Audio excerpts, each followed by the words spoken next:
Subscribe कीजिए success classes YouTube channel को और साथ ही बेल आइकन को आप ज़रूर दबाइएगा। टेलीग्राम चैनल को ज्वाइन करना मत भूलिएगा। यहाँ पर आपको बुक्स के बारे में जानकारी मिलती है और टीचिंग संबंधी जो भी नोटिफिकेशन होते हैं वो आपको यहाँ पर मिलते हैं। Welcome to success classes. आशा करता हूँ कि आप सभी स्वस्थ होंगे और आपकी तैयारी बेहतरीन चल रही होगी। वर्ग 3 चयन परीक्षा की तैयारी अभी किसे स्टार्ट कर देना चाहिए, हम उस पर बात करेंगे। नॉर्मलाइजेशन भी अभी होना बाकी है, रिज़ल्ट आएगा तो आपको प्रोपोर्शनेट जो मार्क्स रहेंगे प्रोपोर्शनेट वो भी बढ़े हुए देखने को मिलेंगे और नॉर्मलाइजेशन की वजह से थोड़ा सा आपको बदलाव देखने को मिलेगा।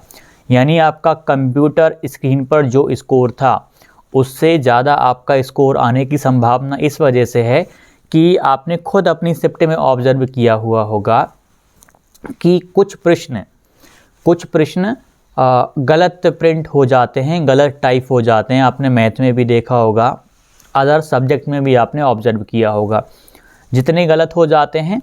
अभी आप देखेंगे कुछ दिन बाद दावे आपत्तियां आपसे लिए जाएंगे, ऑब्जेक्शंस आपसे लिए जाएंगे। आप ऑब्जेक्शन करेंगे कि ये प्रश्न गलत है, इसका आंसर आपने गलत माना है, तो उस प्रश्न के हटने की संभावना ज़्यादा रहती है। तो आपका प्रोपोर्शनेट जो मार्क्स रहेगा वो बढ़ जाएगा, वो बढ़ेगा। जैसे आपका कंप्यूटर स्क्रीन पर जब आप परीक्षा देने गए थे, जो भी आपका था, यदि 4 प्रश्न आपके गलत हो जाते हैं तो फिर 4 नंबर आपके बढ़ने की संभावना रहती है। मतलब 4 नंबर नहीं, लेकिन फिर भी काफ़ी सारे प्रश्नों में गलतियां होती तो ऑन एन एवरेज आपके 3-4 नंबर बढ़ने की संभावना आसानी से रहती है कि आपके उसमें ही बढ़ जाएंगे। और फिर नॉर्मलाइजेशन एक अलग चीज़ हो जाएगी। नॉर्मलाइजेशन में फिर आपकी दोनों चीज़ें डिपेंड करेंगी। हम बात कर रहे हैं तैयारी को लेकर, किन्हें तैयारी आज से स्टार्ट कर देनी चाहिए, किन्हें केवल इंतज़ार करना चाहिए। सबसे पहली बात, 2022 का एग्ज़ाम जो क्वालिफाइड हैं, आशा करता हूं कि आपने अपनी तैयारी शुरू कर दी होगी और आप अच्छे से तैयारी शुरू कर दीजिएगा। आपने प्री दिया होगा, अच्छी बात है। जो भी आपका स्कोर हो आप उस स्कोर पे बिल्कुल ध्यान मत दो। ऑलरेडी आपके पास टेट क्वालिफाइड का सर्टिफिकेट है 22 वाला, वो आपका काम आएगा। तो आप बिंदास अपनी तैयारी में लग जाइए। तो आप लोगों को तो अपनी तैयारी स्टार्ट कर देनी है। सेकंड, दूसरे नंबर पे यदि हम बात करें, उन्हें भी तैयारी अपनी स्टार्ट कर देना है जो कट ऑफ मार्क्स के, क्वालिफाइंग मार्क्स के आसपास भी हैं। यदि 4-5 नंबर कम है उन्हें भी तैयारी स्टार्ट कर देना है। जो ज़्यादा है, मतलब जो ज़्यादा हैं फिर उनका तो कहना ही क्या, उन्हें तो अपनी तैयारी स्टार्ट करनी ही चाहिए। आप जो तैयारी कर रहे हैं वो बर्बाद नहीं जाएगी, आपका नॉलेज तो बर्बाद नहीं जाने वाला। यदि किसी अभ्यर्थी का 1-2 नंबर कम हो के यदि वो कुछ वजह से डिस्क्वालीफाइड हो जाता है तो आपने जो पढ़ा वो आपको काम आएगा। लेकिन आप नहीं पढ़ते, आप क्वालिफाइड हैं, क्वालिफाइड होते हैं और भी अच्छा स्कोर आपका बन जाता है, तो फिर आप ये अपने लगभग 2 महीने बर्बाद आपके कहलाएंगे कि यार आपने 2 महीने अपने बर्बाद कर दिए। तो नॉर्मलाइजेशन में नंबर 4-5 नंबर का हेर फेर भी देखने को मिल सकता है, थोड़ा बहुत ज़्यादा भी देखने को मिलेगा। मेरिट नहीं बनती यहाँ पर आपकी, लेकिन मल्टीपल शिफ्ट में आपकी परीक्षाएं हुई हैं, फिर भी आपको परिवर्तन देखने को इसमें भी मिलेगा। क्योंकि नॉर्मलाइजेशन डिफ़िकल्टी लेवल को ध्यान में रख करके होता है कि किसी शिफ्ट में पेपर आसान रहा, किसी में डिफ़िकल्ट रहा। तो आसान शिफ्ट के मतलब एक एवरेज निकालते हैं वो लोग, सबको इक्विवेलेंट लाते हैं। तो ये डिपेंड करता है कौन सी शिफ्ट आसान है, कौन सी कठिन है। और किसी भी शिफ्ट का पहले से कहना संभव है ही नहीं है। कोई भी ना यूट्यूब का व्यक्ति, ना कोई कितना बड़ा विशेषज्ञ क्यों ना हो, पेपर को देखकर, यूट्यूब पर रिव्यू देखकर उसके आधार पे कह ही नहीं सकता कि कौन सी शिफ्ट आसान थी, कौन सी कठिन थी। हाँ, एक चीज़ है, जिसने परीक्षा दी है वो थोड़ा बहुत अपनी शिफ्ट के बारे में सोच सकता है। कैसे सोच सकता है? आपने जो परीक्षा दी उसमें आपकी लैब में से नंबर ऑफ़ कैंडिडेट्स कितने वहाँ पे क्वालिफाई कर पाए, आप जब उसको देखेंगे और उसका रेशो बहुत ही ज़्यादा कम आपको देखने को मिला तो आपकी शिफ्ट कहीं ना कहीं कठिन होगी। और यदि आपको लगा कि काफ़ी सारे अभ्यर्थी, बहुत सारे अभ्यर्थी क्वालिफाइड हैं, तो आप समझ सकते हैं कि उस शिफ्ट का नेचर क्या होगा।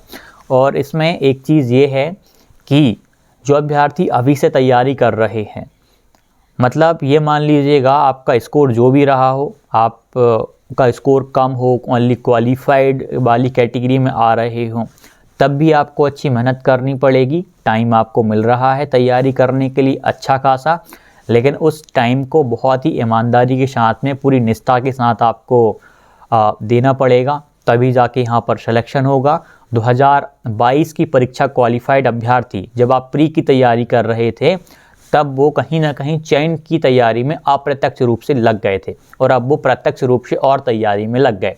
जबकि आप वेट करेंगे रिजल्ट का, तो 2 महीने ऑलरेडी वो आपसे आगे चलेंगे, या मतलब और उनका पूर्व ज्ञान भी काम आएगा।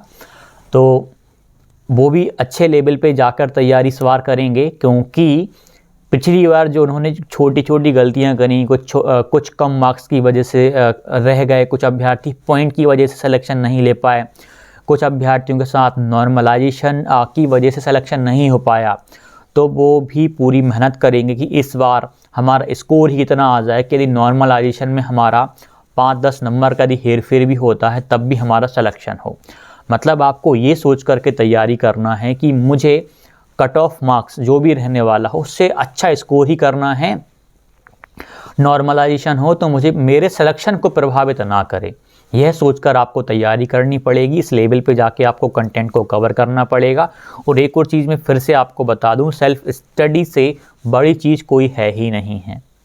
सेल्फ स्टडी करना अपने आप में बहुत ही ज़्यादा महत्वपूर्ण हो जाएगा। सोशल मीडिया पे आप यहाँ से वहाँ से, आप जहाँ से भी पढ़ रहे हो, इतना कंटेंट तो हर एक अभ्यर्थी पढ़ता है। किसी कोचिंग के माध्यम से भी पढ़ेंगे तब भी उतना कंटेंट तो लाखों बच्चे पढ़ रहे हैं। लेकिन सिलेक्शन किसका होगा? जिसने उन लाखों बच्चों से भी कुछ डिफरेंट कर लिया। मान लीजिए आप किसी कोचिंग से कोर्स करते हैं या किसी भी संस्था से करते हैं या मुझसे ही करते हैं, हज़ारों अभ्यर्थी, लाखों अभ्यर्थी वैसे हैं जो कहीं ना कहीं से पढ़ रहे हैं या कोर्स कर रहे हैं। सबका तो सिलेक्शन होगा नहीं। 10,000 वैकेंसी रहेंगी, 4 लाख आवेदक रहेंगे, तो 3,90,000 को तो असफल होना ही है। मात्र 10,000 का ही सिलेक्शन होगा, उनको ही जॉब मिलेगी।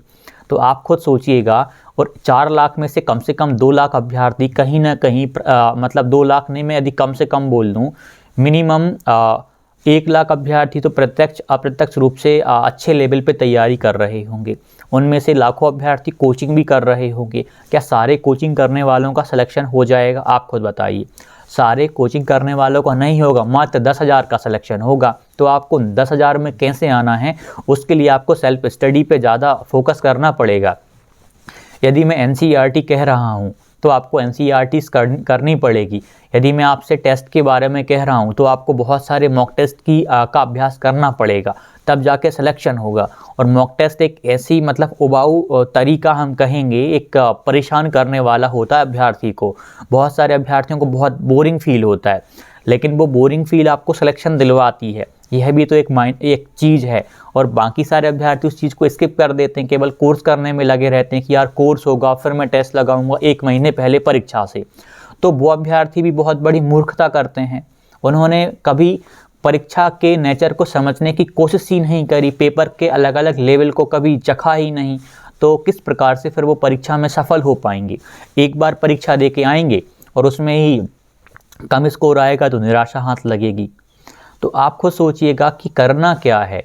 सेल्फ स्टडी पे ज़्यादा फोकस करना है। जहाँ से भी पढ़ रहे हैं, जो भी पढ़ रहे हैं, बहुत बढ़िया है, लेकिन सेल्फ स्टडी आपके मतलब केंद्र में होनी चाहिए। तैयारी करने के लिए आपके केंद्र में यह होना चाहिए कि बाकी लाखों बच्चों से मैं क्या अलग करूं कि मेरा सिलेक्शन ज़रूर हो। यह चीज़ मायने रखती है, ना कि वो भीड़ क्या कर रही है। आपको उस भीड़ से हटकर तैयारी करनी पड़ेगी, एक कदम आगे चलकर सोचना पड़ेगा। और एक और चीज़ है, यदि आपको फाइनेंशियल प्रॉब्लम कहीं ना हो तो आप कोर्स भी ले लो, कोई दिक्कत नहीं है। आपको जहाँ से या जो भी अच्छा कंटेंट देखने को मिले आप पैसा बर्बाद करो। एक कंसेप्ट और मैं आपको बताता हूँ जो मैंने अपनाया हुआ है।